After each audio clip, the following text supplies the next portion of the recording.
Math 1 Final Benchmark number 47.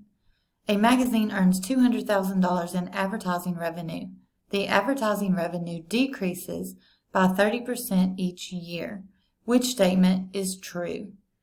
A. The advertising revenue after Y years cannot be represented by an exponential function.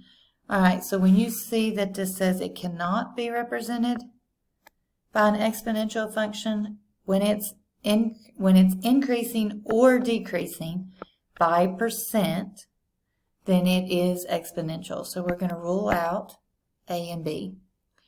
All right, so the advertising revenue after Y years is best represented by an exponential function because each year the value changes by a constant percent. And this one says because each year the value changes by a non-constant percent.